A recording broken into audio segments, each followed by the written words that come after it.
This video will walk you through how the student's account will display a fill-in-the-blank question in several settings.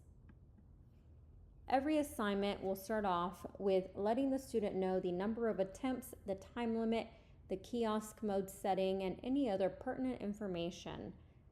All settings are set through the teacher's account in the settings panel for each assignment. Now, the fill-in-the-blank question style has several settings that teachers can set. First, I have the first question style where the student would translate, or in any given content area, whatever the question is, I have set it to no color guidance. That means that here in Spanish, the student is to translate the following question from English to Spanish.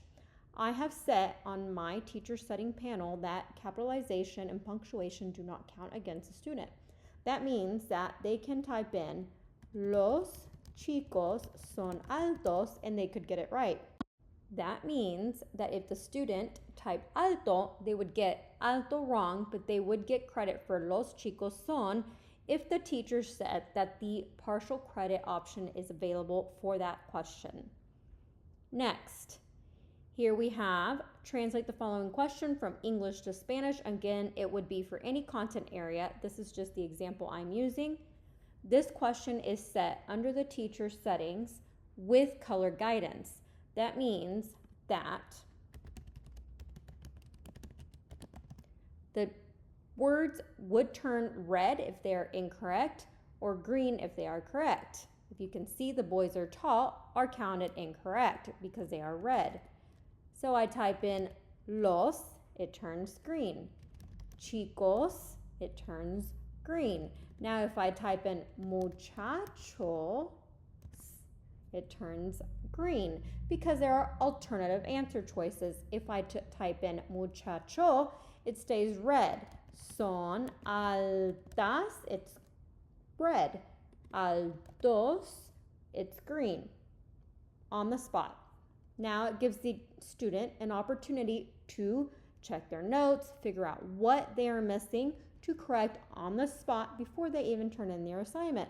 They're learning as they work through rather than having to get feedback days later from a teacher. Muchachos, now that is correct.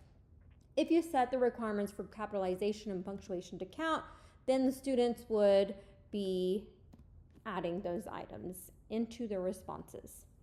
Next, fill in the blank style. Conjugate the verbs in the blanks. Again, it could be for any given content area. Again, Spanish is my expertise. I'm using Spanish as the example. So here, students are to conjugate these verbs in each of these blanks. The translation of the sentence is the boys talk a lot and also listen during class. So here, we're going to have los chicos. They have hablar. No color guidance here. So then we conjugate, los chicos hablan y también escuchan. So if they get one or the other wrong, it would be partial credit if you as a teacher decide to set it that way. Now we have the one where you can set color guidance in the fill in the blank style questions when you have inline answers. Here I'm still using the same example. Now, instead of just responding, I can also get a question wrong, and you can see the blank token is red, but if it's correct, it turns green. On the spot feedback. Next, I conjugate the next verb. Again, incorrect is red, correct is green. On the spot feedback. And you can set, again, the partial credit based on the question by question. And then you have a translate the following question from English to Spanish. You can set it with color guidance and with the word count. Los chicos son alto. Oh, that's wrong. Altos. Oh, that is correct. You can see as I went, my feedback was given in the text box. The token turned green when everything was correct. And I was also receiving an on-the-spot word count on the bottom live. Now, the word count is based on the longest answer in the key. If there are shorter options, they will still be counted correctly. However, the word count again is based on the longest answer in the key.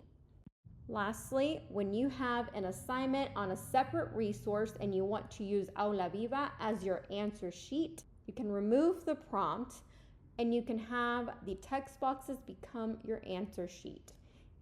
Students would respond here,